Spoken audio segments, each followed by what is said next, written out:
Record. Parfait. Alors bonjour, je m'appelle Samuel, je représente l'Université Victoria, University of Wellington, basée dans la capitale néo-zélandaise. Donc on va peut-être attendre une minute ou deux, voir s'il y a d'autres personnes qui se joignent à nous. Et je vais présenter un peu qui nous sommes, qu'est-ce qu'on fait, qu'est-ce qu'on peut étudier chez nous. Parler aussi un peu de Wellington, qui est une ville magnifique. Je suis très biaisé, j'y habite mais depuis 6 ans maintenant. Donc, c'est très lié à ce que nous faisons comme université.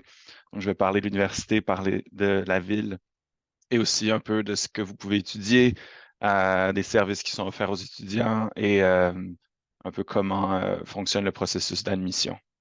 Donc, je pense que on se lance, je commence. Vous pouvez sûrement entendre à mon accent que je ne suis pas de Nouvelle-Zélande. Je suis originaire de Montréal, mais ça fait maintenant 6 ans que j'habite à Wellington et j'ai pas de plan pour repartir, même si Montréal et le Québec sont très chers à mon cœur. Maintenant, d'être près de collines verdoyantes et de l'océan et tout ça, et tous ces espaces verts et bleus, ce serait très dur de le quitter après quelques années. Donc, je commence ici en parlant de ces beaux espaces avec une magnifique photo du port de Wellington. Donc, on est une ville d'environ, en fait, la région de Wellington est environ un demi-million d'habitants. La ville elle-même est autour de 250-300 000 personnes.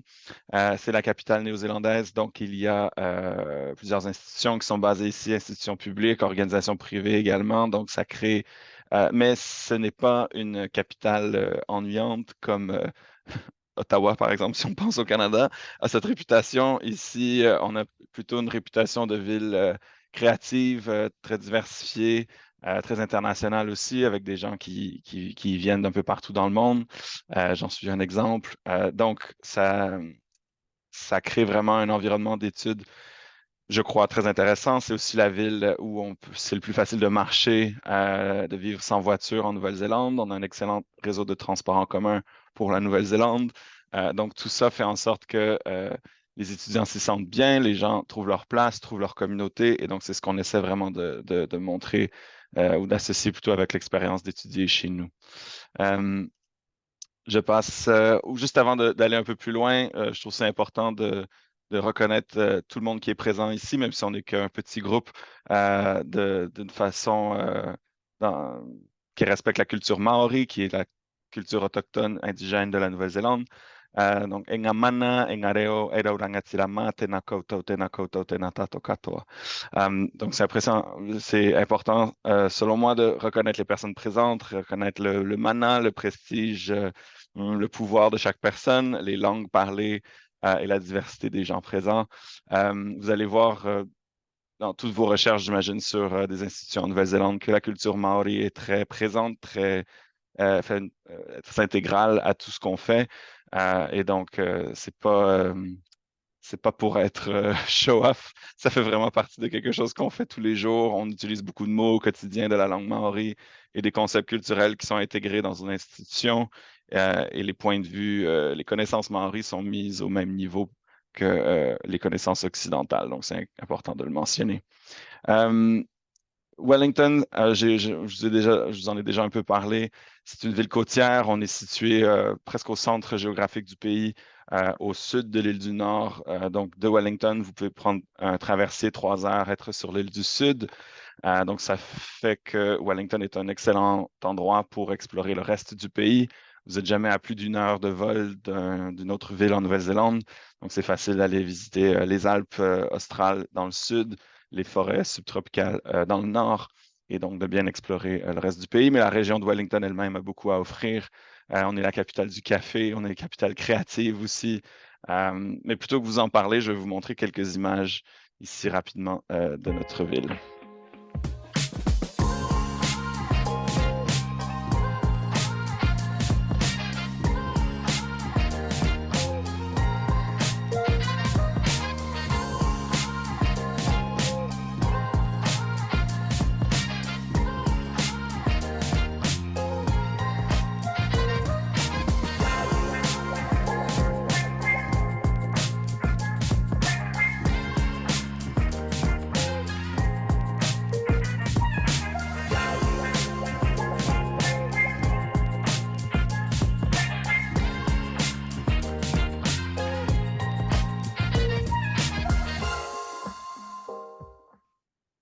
Alors, comme vous pouvez voir ici, Wellington est une ville très verte, très propre. On a des espaces verts, on est entouré d'espaces verts avec les collines qui nous entourent, qui sont pour la plupart des réserves protégées, des parcs avec plusieurs sentiers, sentiers de marche ou sentiers de VTT.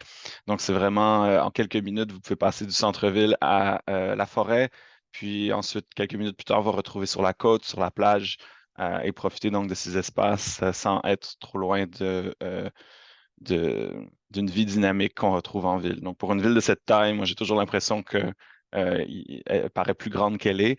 Il y a toujours quelque chose qui se passe. On est vers la fin de l'été ici, donc il reste beaucoup de festivals encore, des festivals gratuits, de la musique dans la rue. Donc, on est très fiers de cette culture-là ici. C'est une ville aussi, vous avez pu voir dans la vidéo, on aime beaucoup nos oiseaux en Nouvelle-Zélande. On a beaucoup d'oiseaux indigènes qu'on doit protéger. Il y a beaucoup d'efforts de conservation qui sont faits partout au pays pour s'assurer que ces espèces perdurent. Et en est un bon exemple parce qu'on est une des seules villes où la biodiversité augmente à chaque année grâce à, par exemple, un éco-sanctuaire qu'on a en ville, un des plus grands éco-sanctuaires complètement clôturés dans un espace urbain qui crée donc un lieu sécuritaire pour les oiseaux, pour la reproduction. On a un excellent programme de contrôle des populations de pestes et prédateurs importés, donc les possums, les rats, les hermines, etc. Donc, ça, on s'assure de protéger l'environnement très spécial qu'on a ici et qu'on ne retrouve nulle part ailleurs. Wellington, c'est aussi une ville très diversifiée, très créative. On a la population queer la plus élevée en Nouvelle-Zélande. On est à environ 11 ou 12 selon le dernier recensement, donc la proportion la plus élevée en Nouvelle-Zélande. Donc, on aime bien mettre de l'avant que Wellington et la Nouvelle-Zélande en général, c'est un bon pays pour venir être soi-même, pour trouver une communauté et se sentir en sécurité. C'est une ville aussi très technologique, très innovatrice. On a une excellente culture de start-up et je vais vous en montrer quelques exemples. Et aussi une industrie du film qui est reconnue à l'international. Si on pense à des productions, c'est il y a 20 ans, mais Le Seigneur des Anneaux, on en parle toujours. Mais plus récemment, Avatar, des choses comme ça, qui sont des productions qui sortent de Wellington. Donc, on est très fiers de ça également. En parlant justement de start-up ou de l'innovation entrepreneuriale, voici ici quelques exemples de compagnies, d'entreprises qui ont démarré à Wellington. J'ai parlé de Weta Workshop un peu à travers les films qu'ils ont produits, les effets spéciaux et effets visuels qu'ils ont fait pour ces productions. Zero, un logiciel de comptabilité, Pickpock, qui sont un peu partout dans le monde, ils développent des jeux vidéo. Resin, la peinture, qu'on voit aussi beaucoup partout dans le monde, et le chocolat qu'on aime tant en Nouvelle-Zélande, Whittaker's, est basé aussi juste à l'extérieur de Wellington.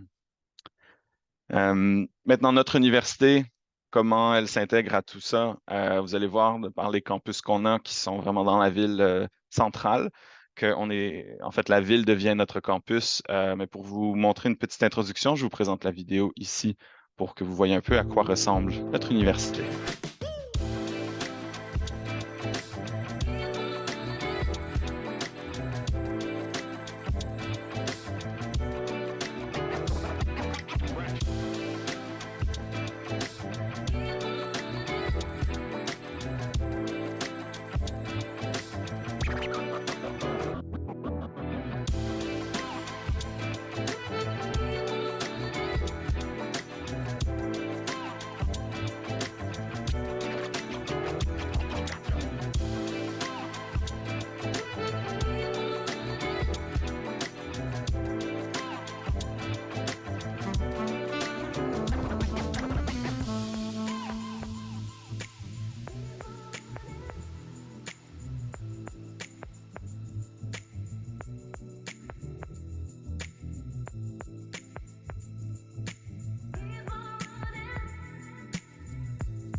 Donc, comme l'a dit la vidéo, Wellington est notre campus.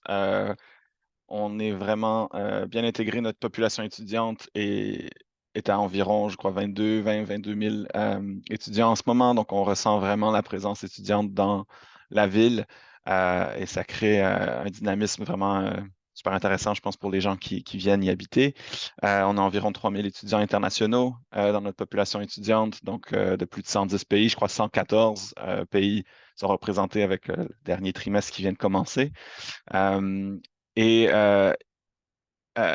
donc, ces étudiants, de par le fait qu'on en a 3 000, on a plusieurs services offerts pour s'assurer qu'ils ont une bonne expérience, qu'ils sont accompagnés aussi pendant leur séjour ici. Et je vais en parler un peu plus tard dans ma présentation. On a aussi 43 instituts de recherche qui sont liés à notre université. Euh, Parce qu'on est l'université en Nouvelle-Zélande avec la plus grande intensité de recherche, ça veut dire que nos académiques, nos professeurs, nos chercheurs produisent beaucoup. Et c'est grâce, entre autres, à tous ces instituts de recherche qu'on a qui font partie de notre communauté universitaire. Vous avez vu dans la vidéo, on a voyagé par drone à travers nos 3 campus. Je commence à gauche avec le campus de Pipitea, qui sont nos facultés de commerce et gouvernement et facultés de droit. C'est là que je me trouve en ce moment. Je peux voir de ma fenêtre le Parlement néo-zélandais, The Beehive, la ruche. C'est un bâtiment qui ressemble un peu à une ruche. Mais c'est la Nouvelle-Zélande, tout est très accessible. Je peux aller manger mon lunch juste à côté du Parlement, voir passer des ministres. On est juste à côté de la Cour suprême, la Cour supérieure, les Archives nationales, New Zealand Rugby. Donc, plusieurs institutions publiques qui sont basées juste autour de notre campus de commerce et gouvernement. Donc, c'est intéressant on offre les deux ensemble. C'est pas seulement commerce, mais on enseigne aussi beaucoup la politique publique, ce genre de choses-là. Public management aussi et la faculté de droit située dans un bâtiment historique juste de l'autre côté de la rue. De l'autre côté, à droite, on a le campus Tearo avec notre faculté d'architecture et de design située dans une ancienne warehouse de Air New Zealand. Donc, c'est un bâtiment très unique, mais parfait pour enseigner l'architecture et le design. Et au centre, on a notre campus principal, Kelburn, où se trouvent nos autres facultés, éducation, santé, psychologie, sciences humaines et sociales et sciences et génie, et aussi la faculté de recherche. Donc, c'est là que vont la majorité de nos étudiants. Ça se peut que vous ayez à vous promener entre chaque campus, mais n'ayez crainte, c'est très facile, comme j'ai dit, de se déplacer à Wellington à pied ou en bus. Vous avez ici entre chaque campus, c'est environ 10-15 minutes à pied ou en bus, donc c'est très facile. Si vous avez des cours entre différents campus, vous pouvez avoir des passes gratuites de bus pour vous y rendre, donc ça rend tout assez facile. Alors, il y a beaucoup de collines à Wellington, mais donc en marchant, vous allez développer des mollets d'acier, comme nous tous. Ou sinon, si vous êtes intelligent comme moi, vous allez prendre le bus pour monter la colline et descendre à pied. Donc, on trouve moyen de s'arranger. Le cœur de notre université, c'est vraiment notre marae.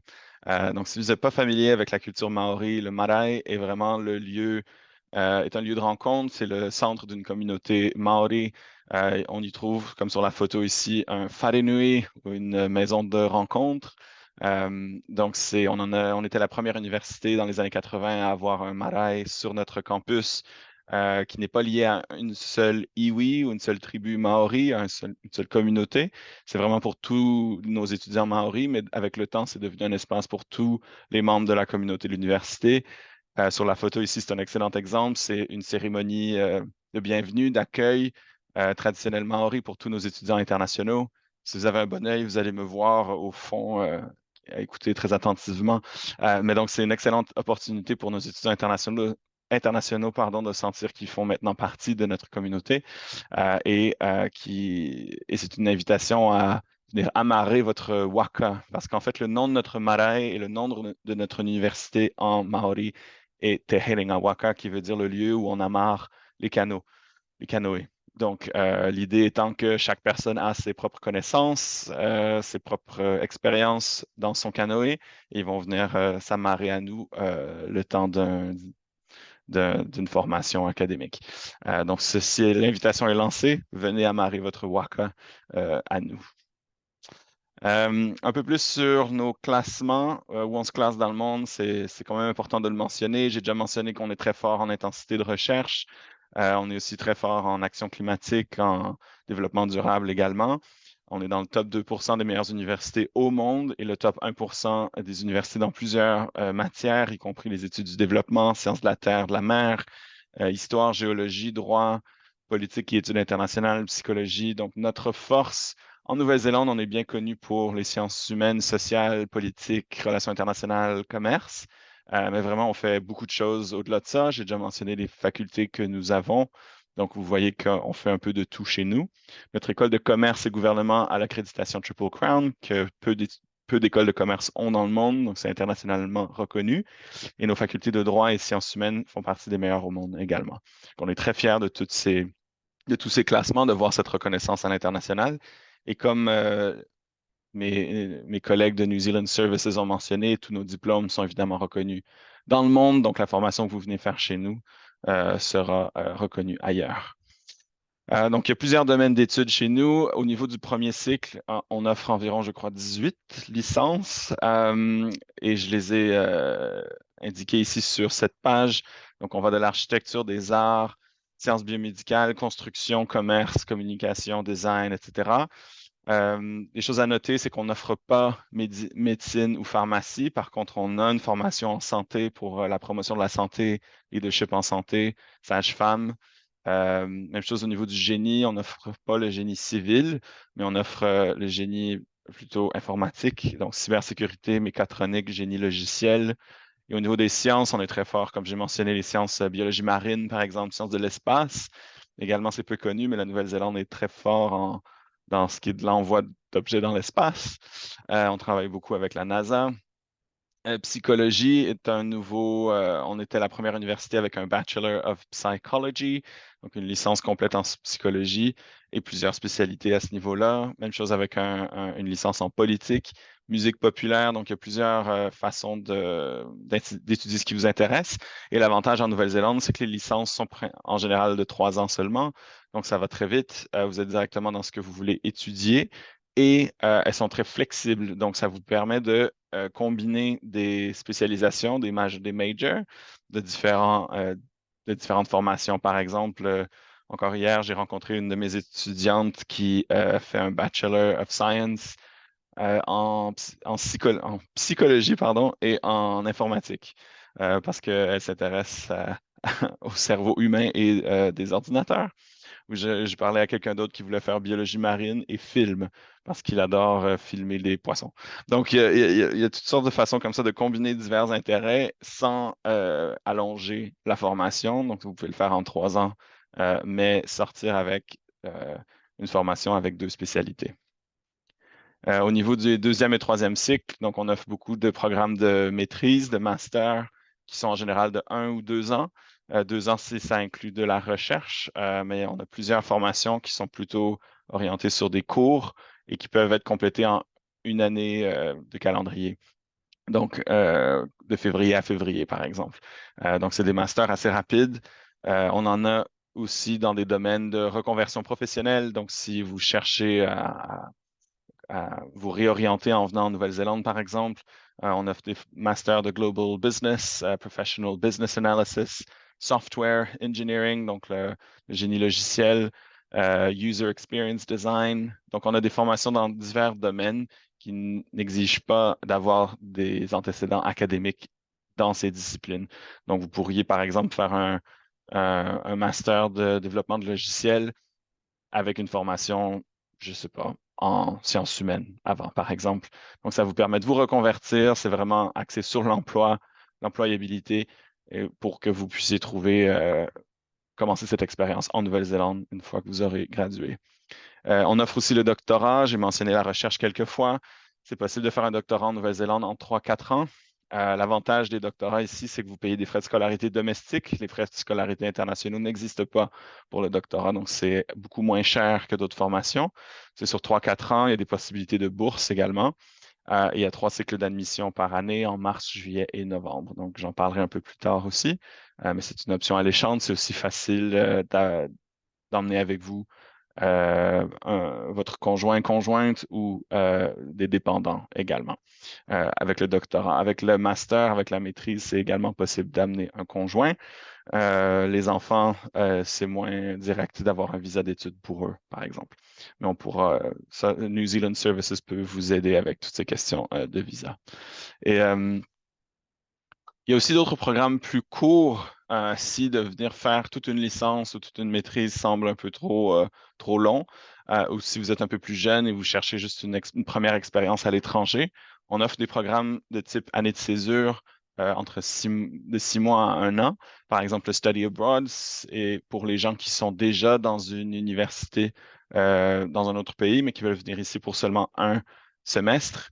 Ça donne la possibilité, un peu comme venir en échange, mais vous venez donc, on n'a pas besoin d'avoir un accord d'échange avec votre université à la maison. Vous venez ici, vous choisissez des cours que vous pouvez ramener dans votre formation en France, par exemple.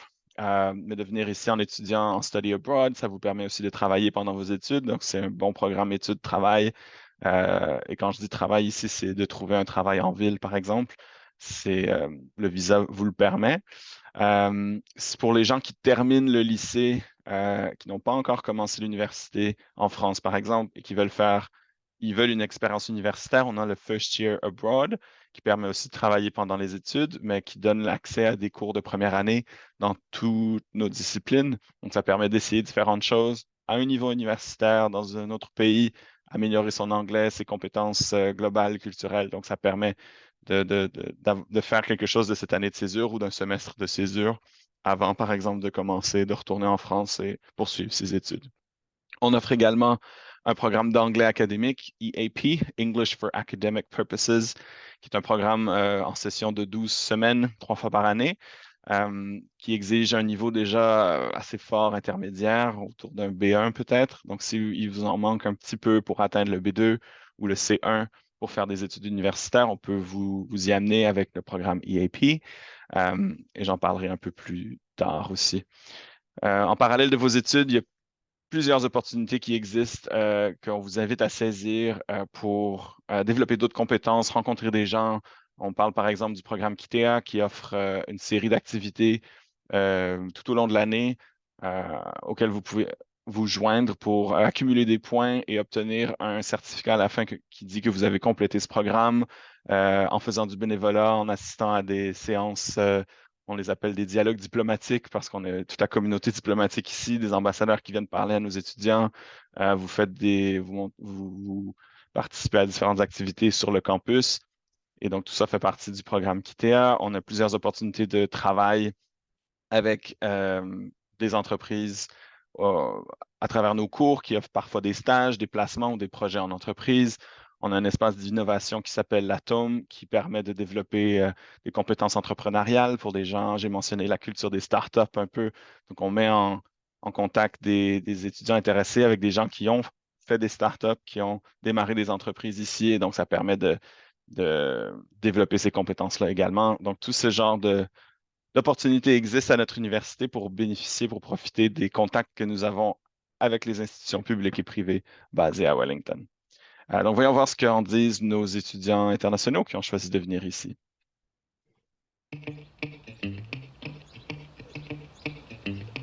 Before study abroad, I wasn't that outgoing. I was like so shy. And I'm studying at Victoria University of Wellington. Been here for like 3 years. The first impression is like, oh, the people here are so friendly. Oh, after you. They look at me and seems like, oh, this guy might get lost. And they just ask me, do you need help with this? That's really surprised me. It's such an inclusive place. Nothing can beat the views of Wellington. I'm definitely sure about that. Everything is so close together. That's where the business school is. You can have a connection with the environment. I just really like the fresh air. It's windy. Work is like a part of life, but it's not the whole thing. Can I have a flat one? The coffee is so good here. Well, Victoria University definitely does feel part of the city, especially when campuses are situated right in the center. The lectures are really friendly. It has set me up for my international career. I think I make so much more friends, to be honest. talking to people and communicating. It just become like more natural to me. I become more mature and more independent. Well, I just can talk to everyone. It's totally changing my life. Moving to New Zealand is definitely one of the biggest and best decisions of my life.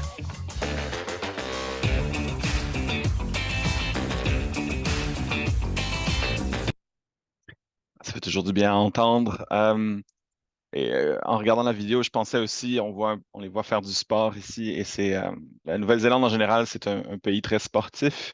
La culture du sport est très présente. On parle souvent du rugby, du cricket et de nombreux autres sports. Ces possibilités existent aussi à notre université de faire du sport dans nos clubs ou dans nos ligues interuniversitaires. Il y a aussi pour des gens qui veulent jouer à plus haut niveau dans un sport, on a des connexions extraordinaires avec des clubs locaux. Régionaux, même nationaux. Donc, on a nos étudiants qui participent dans des compétitions sportives à toutes sortes de niveaux. Donc, c'est quelque chose à envisager aussi si ça vous intéresse. À l'université, nous avons une académie de rugby pour les gens qui ont déjà cette expérience, qui veulent poursuivre le rugby en parallèle de leurs études. C'est quelque chose qui peut être fait. On a un Français du sud-est, évidemment, qui est venu faire partie de cette académie pendant un semestre d'études, une année d'études, je crois, et qui a adoré l'expérience. Donc, c'est quelque chose qui peut définitivement se faire. Si ça vous intéresse, le processus d'admission est assez simple et très similaire pour toutes les universités. Au niveau des licences, c'est la même exigence pour tous nos programmes bachelor. Pour les Français, ça veut dire avoir le diplôme du baccalauréat. On ne demande pas une note en particulier et il n'y a pas de différence entre quelqu'un qui fait une demande d'admission pour un programme de sciences ou de commerce ou d'art. On n'exige jamais de portfolio, par exemple, pour le design ou l'architecture. On admet les gens sur une base commune et ensuite comment dire, on élève, tout le monde apprend en même temps. On donne une chance un peu à tout le monde et si on a des programmes plus compétitifs comme par exemple architecture ou c'est le premier qui me vient en tête, c'est à partir de la deuxième année d'études que ça devient plus contingenté. Ça veut dire qu'on admet plusieurs personnes dans la première année. Il faut ensuite des bonnes notes pour pouvoir passer en deuxième année. Donc, c'est souvent comme ça que ça fonctionne en Nouvelle-Zélande. Et pour l'anglais, j'en parlerai juste après. Pour les maîtrises, les masters, on a besoin d'une licence équivalente à un B, B+, donc peut-être un 14 sur 20, par exemple, pour être admis dans la majorité de nos programmes. Mais évidemment, ça va varier. Là, on va être un peu plus précis dans ce qu'on demande pour des maîtrises, si vous avez besoin d'expérience de recherche, des choses comme ça. Donc, je vous invite à regarder nos maîtrises en ligne. Et pour le doctorat, on a souvent besoin d'un master avec beaucoup d'expérience de recherche parce que c'est ce qui est fait ici principalement lors des doctorats. Au niveau de l'anglais, on accepte plusieurs tests. Ici, j'en ai mis 4, les 4 principaux qu'on reçoit, qui incluent maintenant le test de Duolingo que vous pouvez faire à la maison, qui coûte un peu moins cher que d'autres options. Je sais que les Français sont très friands du TOEIC, mais ce n'est pas un test qu'on accepte malheureusement pour les études ici. Ça prend le TOEFL, l'IELTS, le PTE ou Duolingo. Et j'ai mis ici quelques scores.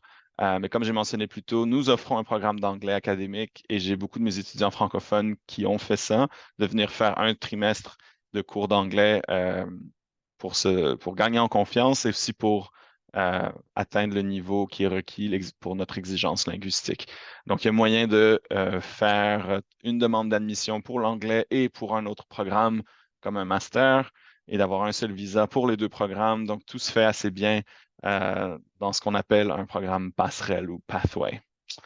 Des dates à retenir, c'est que, alors, premièrement, on fonctionne avec le calendrier de l'hémisphère sud. Ça veut dire que notre année scolaire commence fin février, qui est dans notre été. Donc, ça vient de commencer le mois dernier. Le premier trimestre va de fin février à juin et ensuite de juillet à octobre-novembre pour le deuxième trimestre. Donc, il y a 2, 3, 4 semaines parfois de vacances d'hiver en juin-juillet. Et ensuite, les vacances d'été vont de novembre à février. On offre un trimestre d'été, le trimestre 3, mais la majorité de c'est souvent, des cours plus condensés ou en accéléré pour accélérer la formation. On accepte des candidatures, des demandes d'admission tout au long de l'année, donc c'est déjà ouvert, par exemple, pour tout le reste de 2026 et 2027. Donc, ça veut dire que vous pouvez envoyer une demande à n'importe quel moment et on les révise au fur et à mesure. Par contre, il y a des dates limites pour certains trimestres. Par exemple, si vous vouliez venir en juillet, il faudrait envoyer votre demande d'ici le 1er mai. Et pour venir en février l'année prochaine, vous avez jusqu'au 1er décembre. Donc, on a quelques dates limites comme ça, mais vous pouvez envoyer votre demande quand vous voulez et l'équipe de New Zealand Services vous accompagne dans tout ce processus. Mais donc ici, très simplement, une fois que vous avez regardé nos programmes et vous en avez choisi un, vous vérifiez les exigences d'admission, exigences linguistiques, les frais, les coûts associés à ce programme. Ensuite, vous préparez tous vos documents, c'est-à-dire principalement les diplômes et le passeport. Et ensuite, vous envoyez votre candidature à travers New Zealand Services et vous attendez une réponse. Et pendant que vous attendez la réponse, vous pouvez déjà préparer un peu les prochaines étapes. Donc, commencez à regarder le processus pour le visa, le paiement des frais de scolarité, l'hébergement, etc.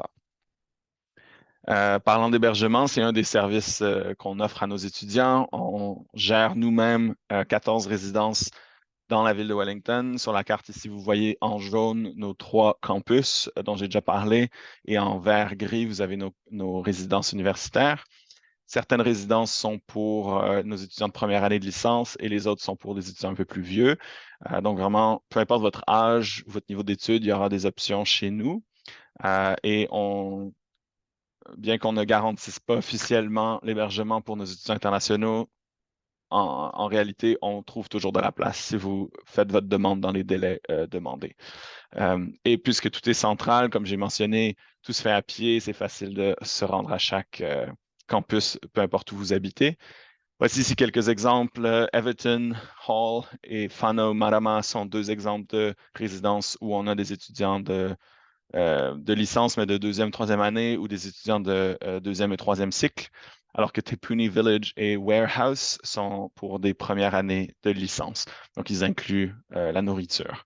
Mais dans tous les cas, donc, ça offre des expériences un peu différentes, mais vous avez toujours une chambre privée, soit sur un étage avec d'autres personnes ou soit dans un format plutôt d'appartement partagé. Vous allez voir que les prix pour l'hébergement en Nouvelle-Zélande sont toujours affichés par semaine, donc il faut faire un peu le calcul, mais vous pouvez les payer par mois, par exemple. Donc, il y a différentes modalités de paiement pour l'hébergement. Et en termes d'autres services de soutien aux étudiants, donc ça commence dès que vous arrivez à l'aéroport de Wellington. On peut aller vous chercher gratuitement et vous accompagner jusqu'à votre hébergement. On a toute une semaine d'orientation où on vous présente tous ces services et plusieurs occasions de donc rencontrer d'autres étudiants et former ces liens-là dès le début. Tous nos étudiants ont la même assurance médicale qui couvre tout ce qu'il vous faut. On peut vous mettre aussi en lien avec notre service de santé et accompagnement psychologique qu'on a sur nos campus. Si par exemple vous venez avec la médication, on peut s'assurer que vous ayez tout ce qu'il vous faut déjà à l'arrivée en Nouvelle-Zélande. Et évidemment, pour s'assurer que vous réussissiez au niveau académique, on a tout un accompagnement académique présent, des conseillers, des advisors qui sont là pour vous aider à choisir vos cours. Si la charge devient trop élevée, comment on fait pour s'adapter? Trouver du travail, on a un centre de carrière qui s'occupe à former un peu nos étudiants internationaux à la réalité néo-zélandaise, à comment trouver du travail ici pendant vos études et après. Donc, développement professionnel, quoi d'autre? Et j'ai mentionné donc le fait qu'on est une ville assez LGBTQ+, donc on a des excellentes communautés sur le campus et du soutien pour l'affirmation de genre, la diversité sexuelle et de genre. Donc, tout ce qu'il vous faut, vous allez le trouver sur le campus si vous en avez besoin. Donc, n'hésitez pas à poser vos questions quand vous pensez venir ici et on va vous soutenir du mieux qu'on peut.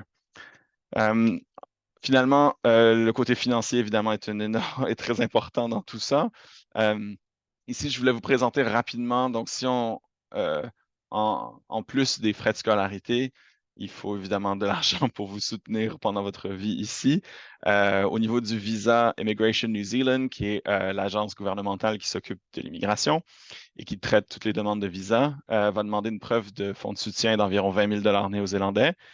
L'avantage en ce moment, c'est que le dollar néo-zélandais est très faible, surtout comparé à l'euro. On est environ à 2 pour 1, donc 20 000 $, c'est environ 10 000 euros.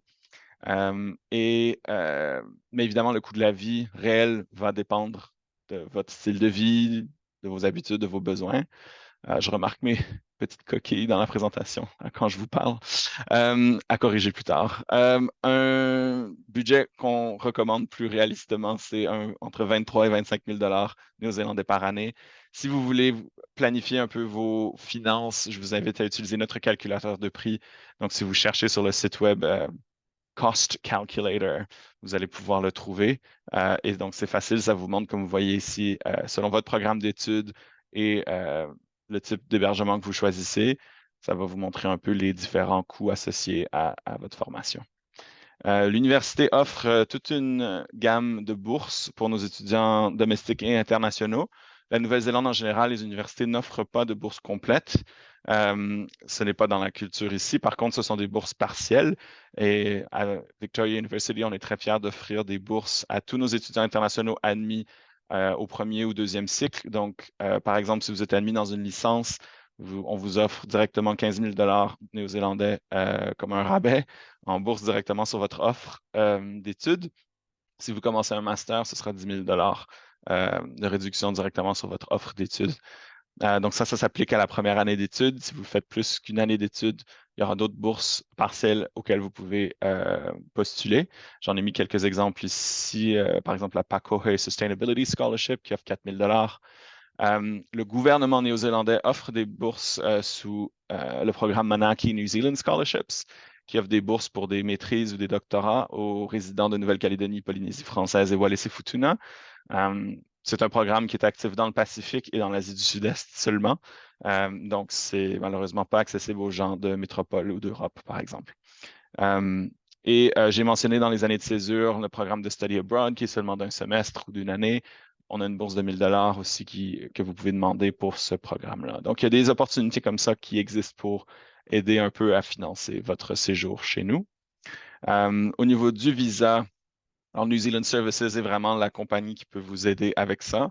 Les universités en général, on n'est pas autorisé à faire cet accompagnement spécialisé au niveau du visa. Nous ne sommes pas des conseillers autorisés, mais on peut vous donner de l'information générale qui est accessible en ligne, encore une fois, sur le site de Immigration New Zealand.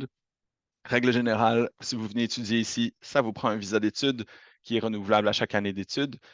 Un détail important, c'est Immigration New Zealand exige le paiement d'une année complète d'études pour faire la demande de visa. Donc, c'est un peu la preuve dont ils ont besoin pour s'assurer que vous venez vraiment pour étudier. C'est le but principal de votre séjour. Et le visa de travail, comme j'ai dit, offre des droits de travail. Le visa d'études, pardon, donne des droits de travail dont je parlerai juste à la prochaine diapo. On a aussi un visa Pathway, donc j'en ai parlé un tout petit peu, un visa passerelle. Si vous venez faire, par exemple, de l'anglais et un master, vous pouvez faire les deux programmes sur un même visa. Donc, ça rend le processus un peu plus facile de ne pas avoir à renouveler déjà des visas 2-3 fois par année à chaque fois que vous changez de programme. En termes de droit de travail, on a mentionné déjà, c'est entre 25 et 40 heures par semaine pendant vos études, donc 25 heures pendant le trimestre et 40 heures, donc temps plein, pendant les vacances, si vous en avez. Quand vous terminez vos études, vous avez aussi droit à, vous pouvez postuler pour un visa de travail post-études, le Post-Study Work Visa, qui peut aller jusqu'à 3 ans. Donc, même si vous faites un master de seulement 1 an, vous avez 3 ans de visa de travail ouvert après vos études. Donc, les visas de travail post-études ne sont jamais liés à un domaine en particulier, à votre domaine d'études ou à un employeur en particulier. Ce sont vraiment des visas ouverts, donc ça vous permet de continuer de bâtir une vie ici si ça vous intéresse.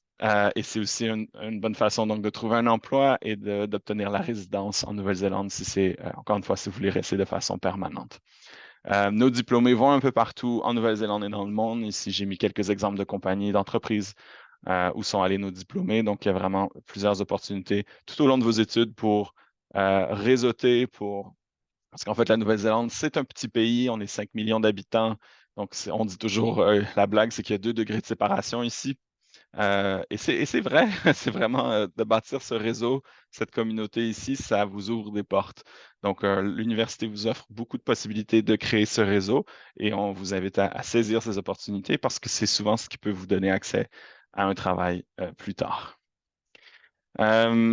Je vous laisse avec une dernière vidéo du haka de notre université.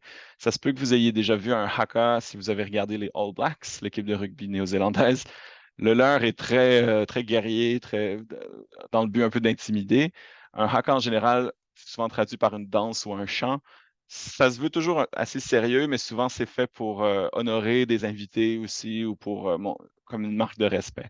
Le nôtre est une invitation à venir à nous réunir tous ensemble, à partager nos expériences. Donc je vous partage ça ici. Oups. Non, reviens.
Alors, c'est ici que se termine ma petite présentation sur notre université, sur Victoria University of Wellington et sur Wellington en général.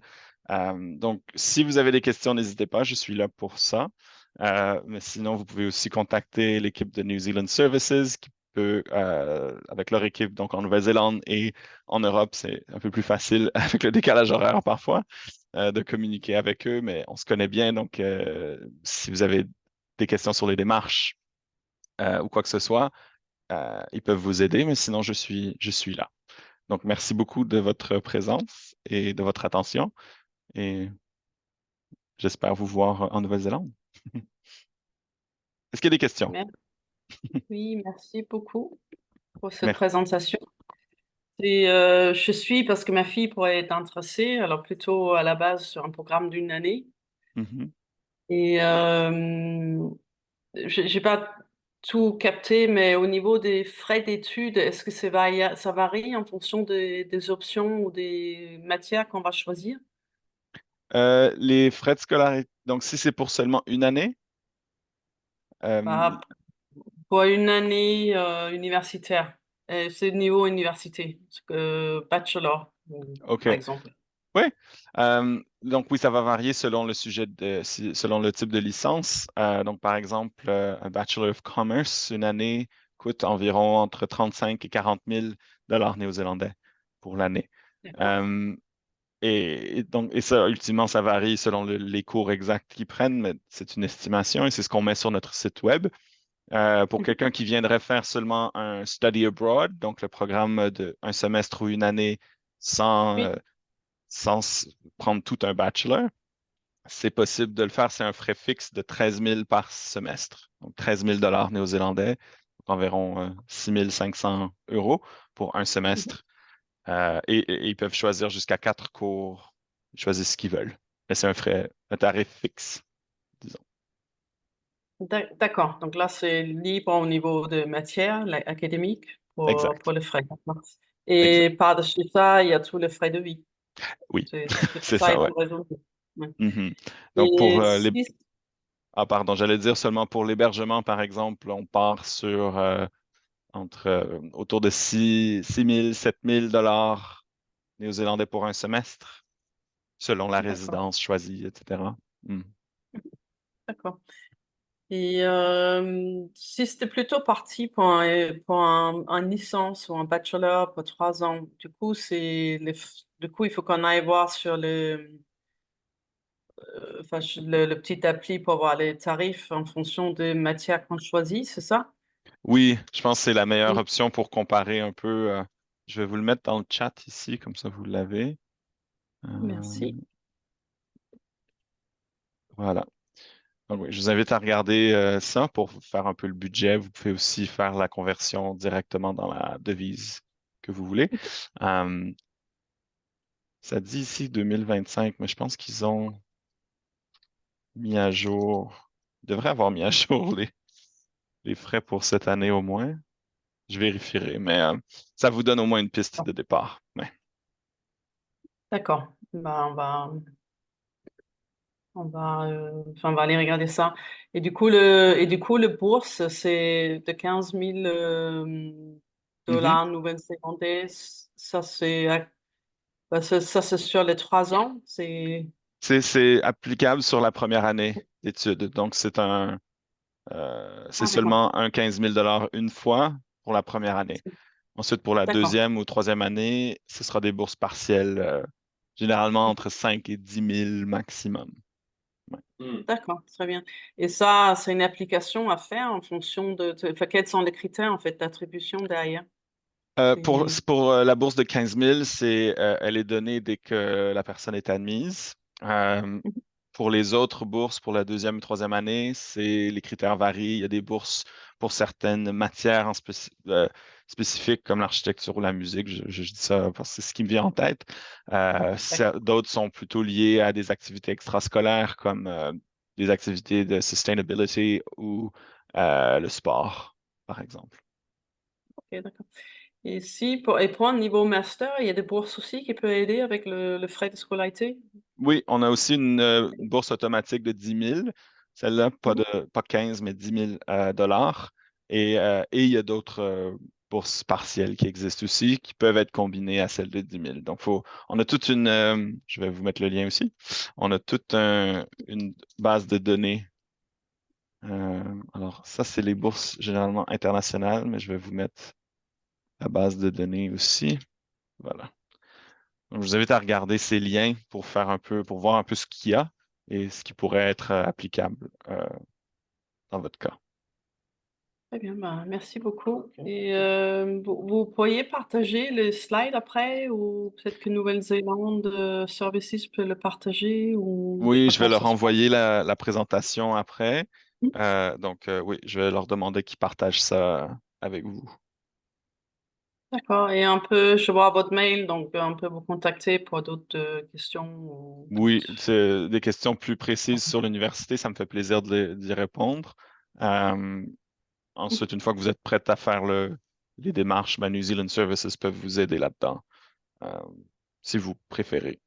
Qu'est-ce que j'allais écrire? Slides. Oui. Parfait. Super. Merci d'être. Est-ce que vous aviez d'autres questions? Ah, non, c'est bon pour moi. Merci beaucoup. Merci à vous et bonne soirée. Merci d'être resté si tard. Et à vous d'être venu si tôt. Ah, moi, c'est pas trop mal. Merci. Super. Merci. Merci. Les autres personnes, je vois Laura, Faustine, est-ce que vous aviez des questions?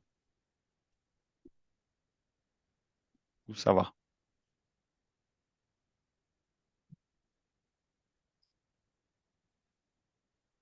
C'était la salle, d'accord. Parfait. Si ça va, s'il n'y a pas d'autres questions, je vais terminer ici. Je vais arrêter